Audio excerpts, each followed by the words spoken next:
lagi ada acara pramuka camping. Sup, waduh, des.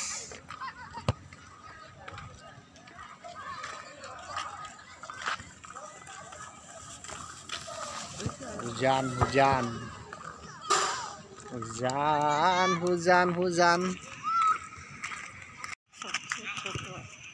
Sut.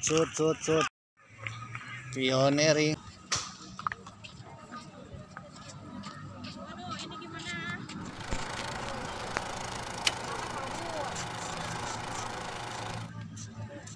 Oh man.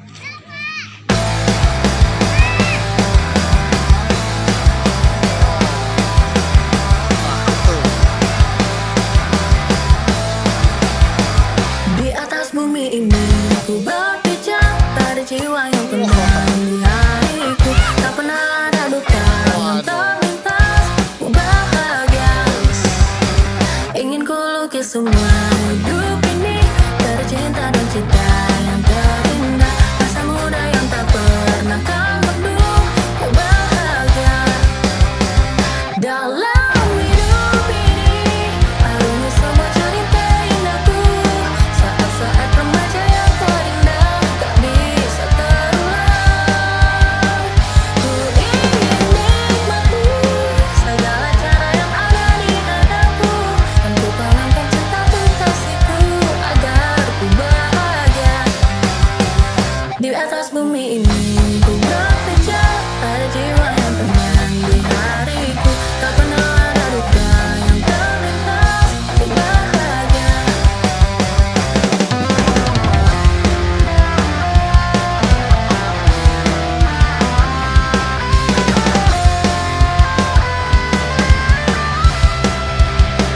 Dalam hidup ini, arungi semua cerita indahku.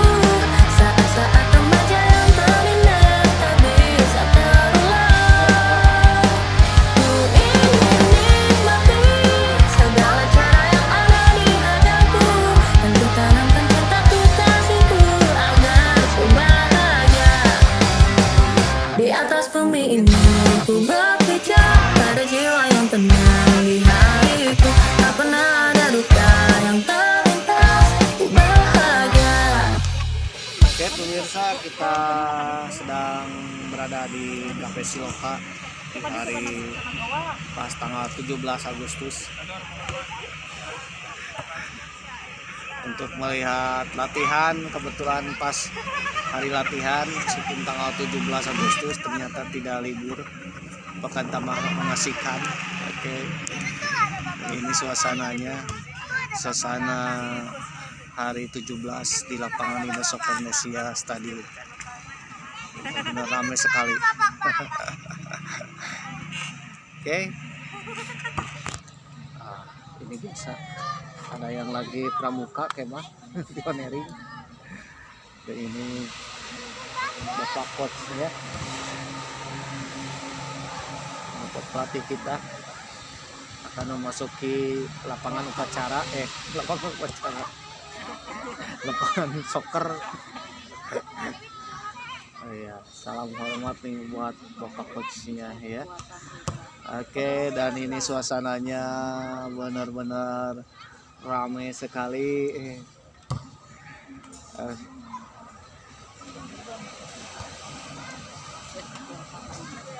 Ramai sekali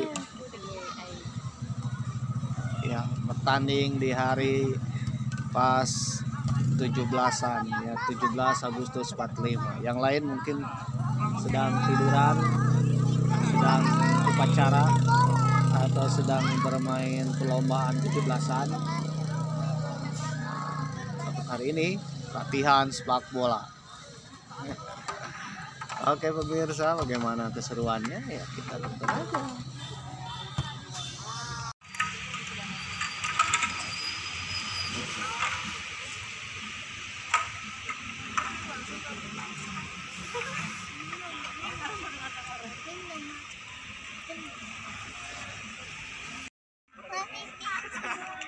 Wah,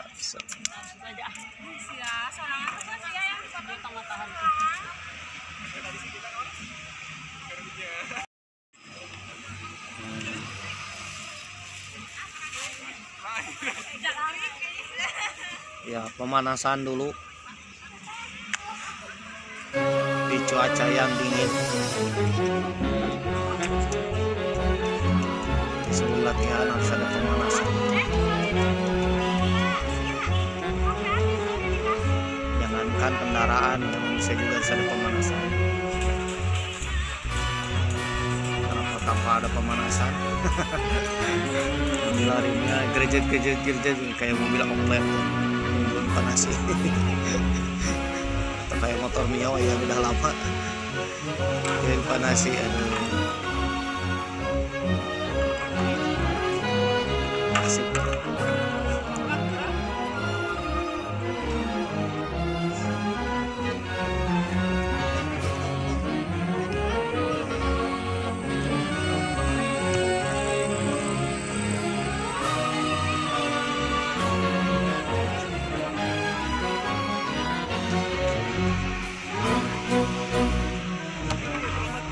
Wah, tinggal lihat halus teknik kenapa tenangan jarak jauh ya, penting.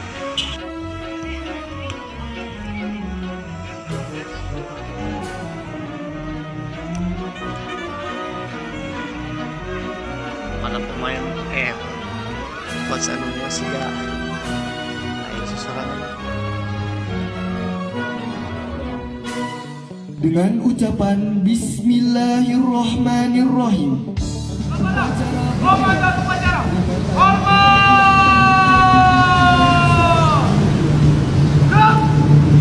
Lapor upacara pengibaran bendera merah putih peringatan Hari Ulang Tahun Republik Indonesia ke-78 tanggal 17 Agustus tahun 2023 siap dilaksanakan.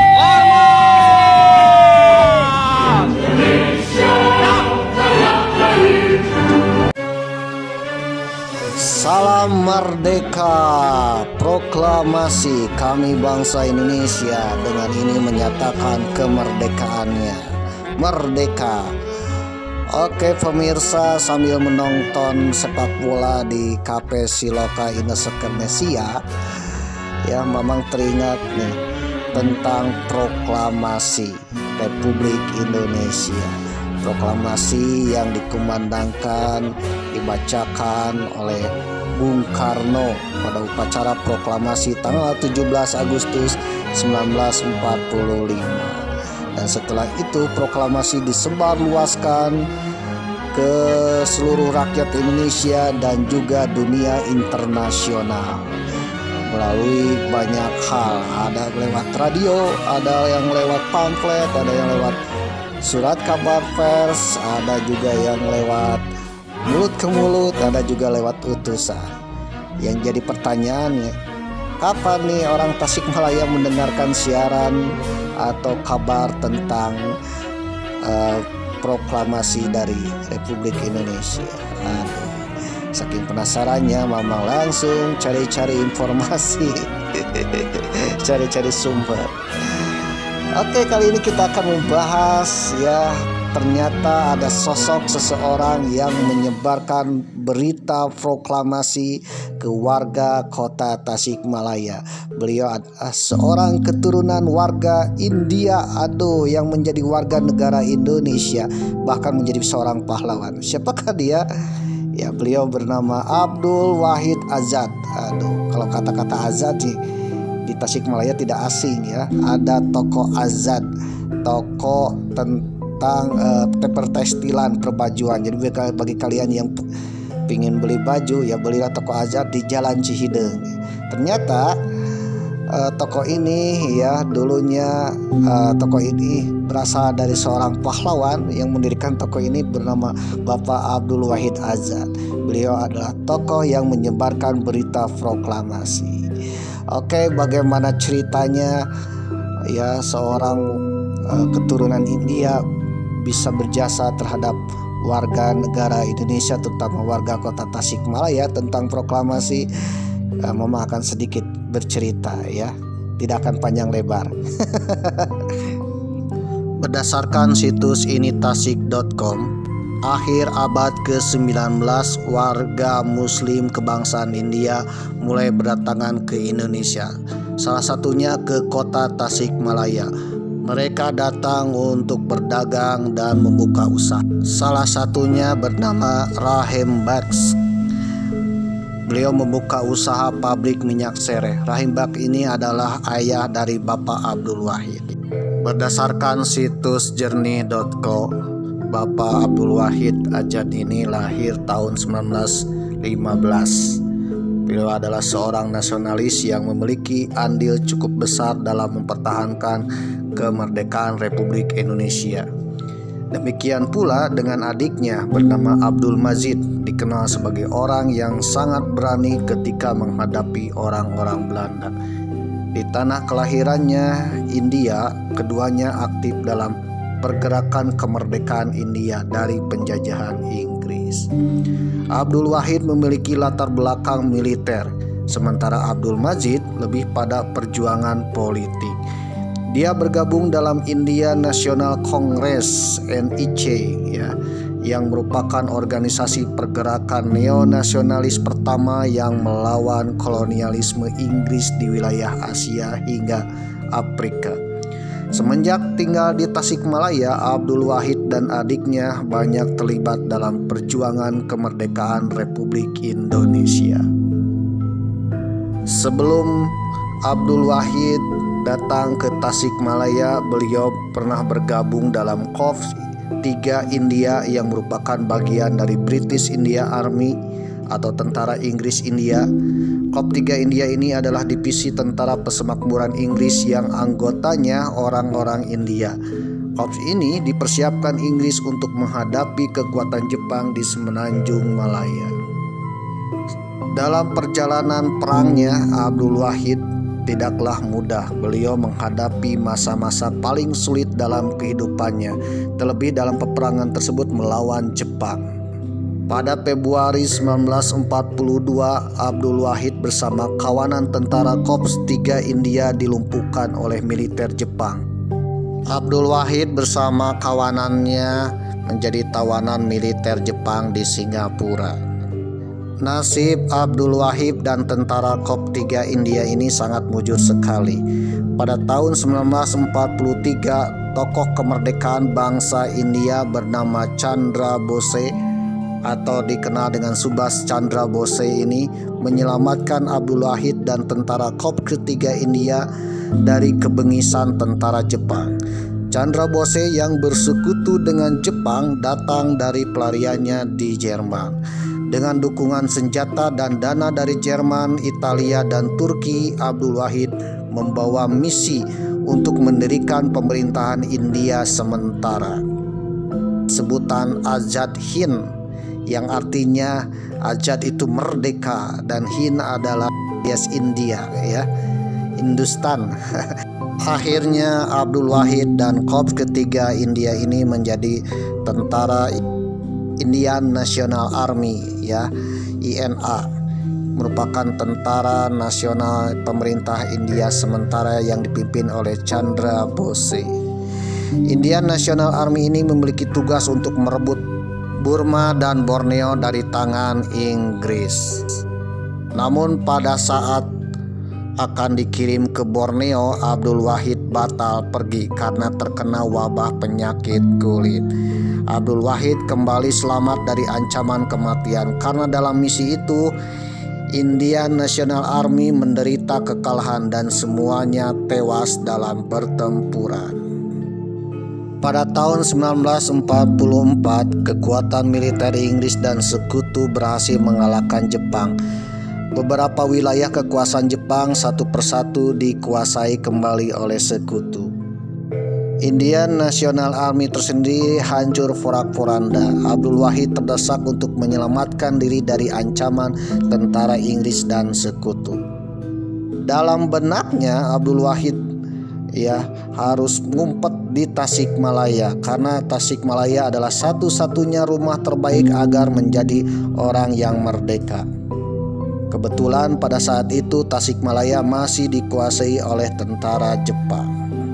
Kebetulan di Tasikmalaya terdapat usaha warisan dari ayahnya. Sesampainya di Tasikmalaya, Abdul Wahid meneruskan kembali usaha orang tuanya dan membuka toko di kawasan pertokoan Cihideung. Meski telah meninggalkan pertempuran, namun jiwa patriotiknya yang menghendaki kemerdekaan dalam diri seorang Abdul Wahid masih tetap membara. Ia mengabadikan semangat dan cintanya akan kemerdekaan dengan menyematkan nama Azad. Azad dalam bahasa Hindi artinya merdeka. Akhirnya menjadi nama Abdul Wahid Azad, dan tokonya sendiri bernama Azad artinya merdeka. Abdul Wahid Azad ini pernah dipenjara ketika ada peristiwa perlawanan Kiai Haji Zainal Mustafa di Cimerah, Singaparna. Abdul Wahid diikut dijebloskan ke penjara oleh tentara Jepang. Karena berdasarkan informasi mata-mata Jepang, Abdul Wahid disinyalir terlibat dalam menyokong usaha pemberontakan yang dipimpin oleh Kiai Haji Zainal Mustafa. Hanya 1 minggu Abdul Wahid mendekam di penjara karena beliau sangat fasih berbicara dalam bahasa Jepang. Pada tahun 1945, Abdul Wahid bersahabat dengan Sudarso, mengetahui betul rencana angkatan muda yang hendak memproklamasikan kemerdekaan Indonesia di Jakarta. Setiap hari Abdul Wahid memantau perkembangan politik dan pergerakan perang dunia melalui saluran radio. Terlebih beliau menguasai banyak bahasa, diantaranya Inggris, Jepang, Urdu, dan tentunya bahasa Indonesia, bahkan bahasa Sunda. Beliau rajin mendengarkan siaran radio, terutama siaran berita BBC yang berpusat di London. Pada tanggal 17 Agustus 1945, Abdul Wahid mendengarkan siaran BBC dari Australia bahwa Indonesia sudah merdeka. Abdul Wahid merupakan orang pertama yang mengetahui informasi bahwa Indonesia sudah merdeka. Dengan semangat dan penuh kegembiraan pada hari itu, Abdul Wahid mengajak orang-orang di tengah kota Tasikmalaya untuk turun ke jalan, merayakan kemerdekaan dan mengibarkan bendera merah putih. Sontak kota Tasikmalaya riuh dengan kegembiraan. Pada saat memimpin iring-iringan, Abdul Wahid berteriak, "Azadi, Azadi, Azadi," yang artinya merdeka, merdeka, merdeka.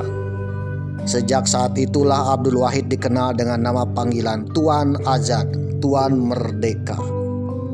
Bekat Tuan Merdeka inilah alias Tuan Azadi alias Abdul Wahid Azadi inilah berita tentang proklamasi tersebar di kota Tasikmalaya. Meskipun informasinya berasal dari siaran BBC yang disebarluaskan dari Australia, dari BBC dapat informasi dari Jakarta. Dari artinya radio dari Jakarta disebarkan, ditangkap oleh Australia, dan Australia menyebarluaskan, tertangkap oleh telinga Bapak Abdul Wahid Azad saat mendengarkan siaran radio BBC.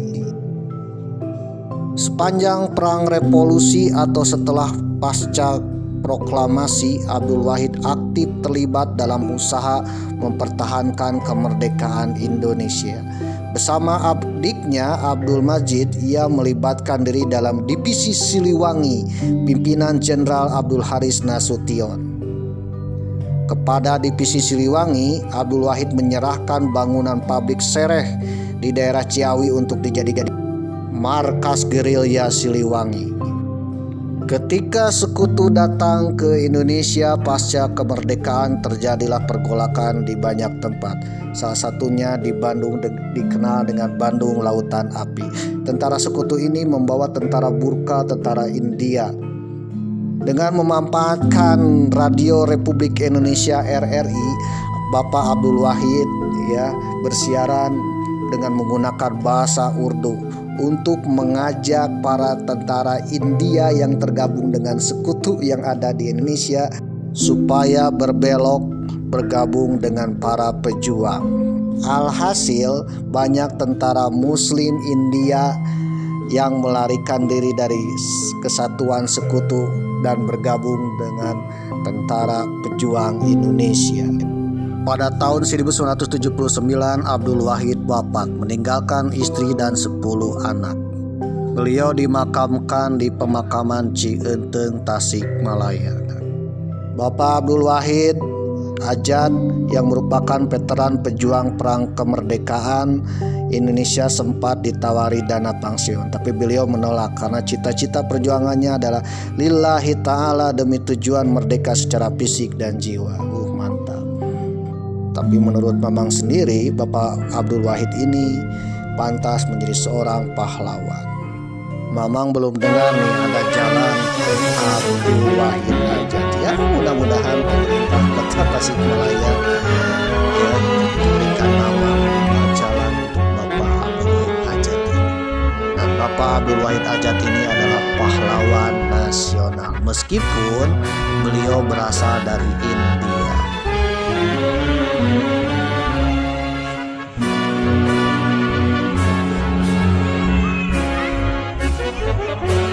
Tarik topeng.